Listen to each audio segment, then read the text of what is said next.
Most people are not living their life. They are enduring it. They wake up tired. They go through the day on autopilot. They carry the same worries they carried yesterday, the same regrets, the same weight. They wait for the weekend. They wait for the holiday. They wait for things to calm down. They wait for the right time. They wait for permission from a life that is never going to stop and say, okay, now you can start living. And the days pass, and the weeks pass, and they look up one day and wonder where the time went. And the answer is uncomfortable. The time went to suffering, to worrying about things that never happened, to replaying things that cannot be changed, to living inside a story about their life instead of actually being inside their life. This is not about being positive. This is not about pretending that hard things are not hard. Life is genuinely difficult sometimes. Loss is real.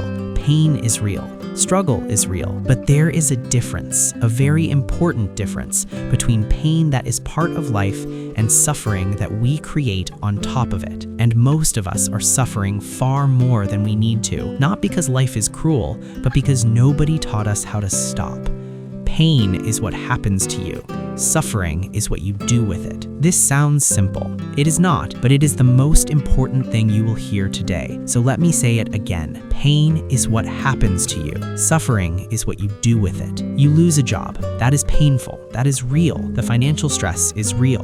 The uncertainty is real. But then there is what the mind does next, the story it builds. I am a failure. I will never find something better. Everyone thinks less of me now. What if I cannot recover from this? What if this is the beginning of everything falling apart? That story, that spiraling, future-inventing, identity-attacking story, that is suffering. And it is something you built on top of the pain without realizing you were building it. Someone says something unkind to you. That hurts. That is pain. But then you replay it for 3 days. You replay it at 2 a.m. You imagine what you should have said. You wonder if they are right. You start checking whether other people think the same thing. You carry it into conversations that have nothing to do with it. You let one moment, one person, one comment reshape how you feel about yourself for days. That is not pain anymore. That is suffering. And it is optional. The Buddha put it simply thousands of years ago, and neuroscience has confirmed it since. Pain is inevitable.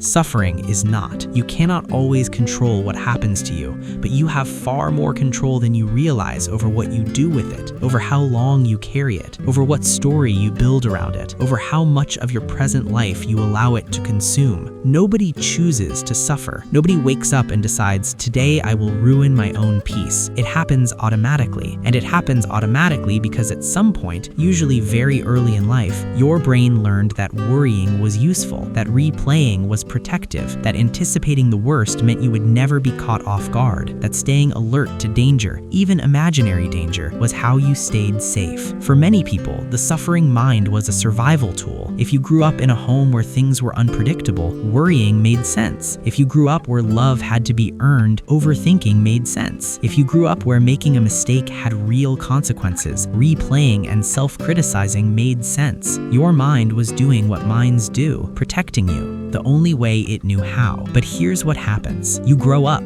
The original danger is no longer there, but the pattern remains. The mind that learned to worry keeps worrying, even when there is nothing to worry about. The brain that replayed keeps replaying, even when replaying changes nothing. The nervous system that learned to stay alert keeps staying alert, even on a perfectly ordinary Tuesday with no threat in sight. You are carrying a tool that was useful once, in a situation that no longer exists, and it is costing you your life. Not dramatically, just quietly, day by day, moment by moment, piece by piece. The mind has two favorite places to live, the past and the future. And here is the problem. The past no longer exists, and the future does not exist yet. They are both constructions, stories, mental movies, and we spend an extraordinary amount of our one real life living inside movies that are not happening. We live in the past through guilt. I should have done that differently. I wasted so much time. If only I had made a different choice. If only things had gone another way. We replay conversations that ended years ago. We carry shame about things we cannot change. We let events from 5 years ago cast a shadow over a morning that has nothing to do with them. We live in the future through anxiety. What if this goes wrong? What if I am not enough? What if I lose what I have? What if I never get what I want? What if the thing I am afraid of actually happens? We build disasters in our imagination that that are so vivid and so detailed that our body responds to them as if they are real. Heart rate rising, cortisol flooding, stomach tightening, all in response to something that does not exist, that may never exist, that we invented completely. And while we are in the past and the future, while we are replaying and anticipating and worrying and regretting, the present is passing. The actual life is passing. The real moments, the ones that will never come back, are sliding by while we are somewhere else entirely. This is the prison, not made of walls, made of thoughts. And the door is not locked, but most people never find it because they do not know the door exists. Ask someone to describe the best moments of their life. Really ask them. Make them think. And when they answer, pay attention to what those moments have in common. The birth of a child, a conversation that went on until 3 a.m., a meal that felt perfect, a moment in nature that stopped you, a piece of music that moved through you, a laugh so genuine it surprised you, a moment of real connection, a morning that felt completely still.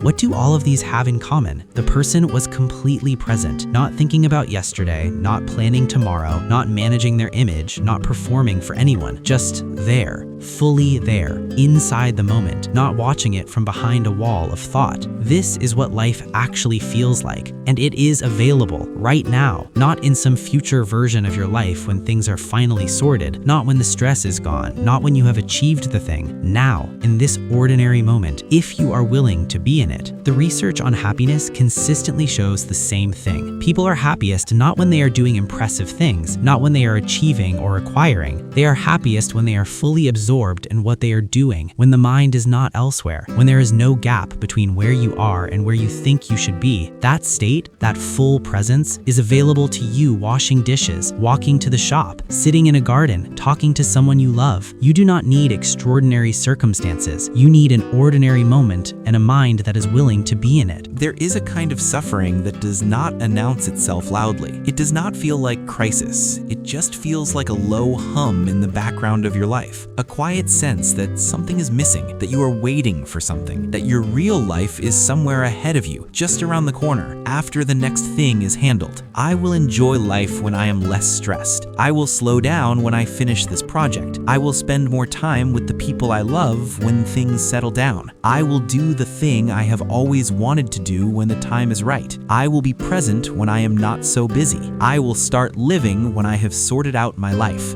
And life, your actual life, is happening right now, while you are waiting, while you are postponing, while you are telling yourself the story that the real version is coming soon. Your children are growing up right now. Your parents are getting older right now. Your friendships are either deepening or quietly fading right now. Your body is capable of things right now that it may not be capable of later. The sunset is happening right now. The conversation is available right now. The moment is here right now. There is a study done with people in the last stages of their lives. Researchers asked them what they regretted, and almost nobody said, "I wish I had worked more." Almost nobody said, "I wish I had worried more about what people thought." Almost nobody said, "I wish I had waited longer before starting to live." The regret was almost always the same. "I wish I had been more present. I wish I had enjoyed it more while it was here. I wish I had stopped waiting." So how do you actually do this? How do you actually stop suffering and start living? Not as a concept, not as a quote you save and forget, as something real that changes how your days feel. First, catch the story. When you notice your mood dropping, when you notice the weight arriving, ask one question. Am I responding to something real right now? Or am I responding to a story my mind is telling me? Not to dismiss the feeling, but to locate it. Is this happening now? Or am I in the past or the future? Most of the time, if you are honest, the answer is the story. The actual present moment is fine. The suffering is happening in the narrative, and naming that clearly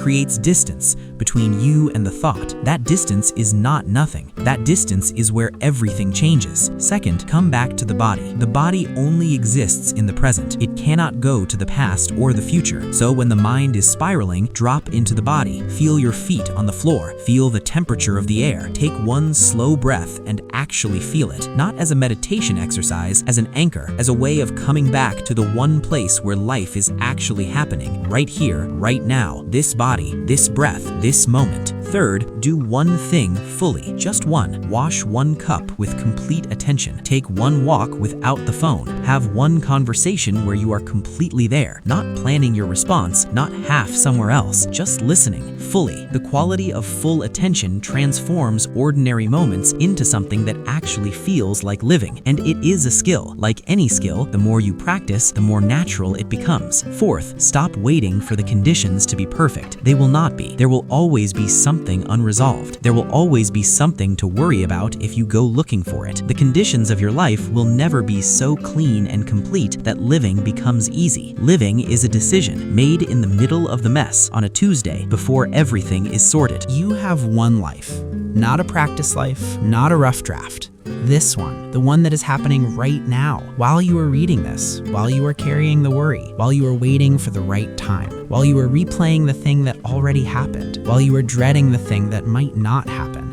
This life, right now, is the only one there is, and it is not asking you to be happy all the time. It is not asking you to pretend that hard things are not hard. It is not asking you to perform contentment you do not feel. It is asking something much simpler than that. Be here, in it, for it, not managing it from a distance, not watching it go by while you are somewhere else in your head. Here, in the actual texture of the actual day, the coffee while it is hot, the person in front of you while they are still there, the body that is carrying you, imperfect, incapable, and yours, the morning that will not come back, the evening that is happening right now and will never happen again exactly like this. Suffering is a habit, and like all habits, it can be unlearned. Not all at once, not perfectly, but one moment at a time, one return to the present, one decision to be here instead of somewhere else in your head. You were not born to endure your life. You were not put here to survive your days until they run out. You were built for something more than waiting, more than worrying, more than carrying the past and fearing the future while the present slips away unmarked. You were built to live, actually live, not someday, now. This is the only now there will ever be, and it is enough, and you are enough, and the life that is waiting for you is not somewhere ahead of you. It is here, already, in this moment, if you are willing to stop suffering long enough to feel it.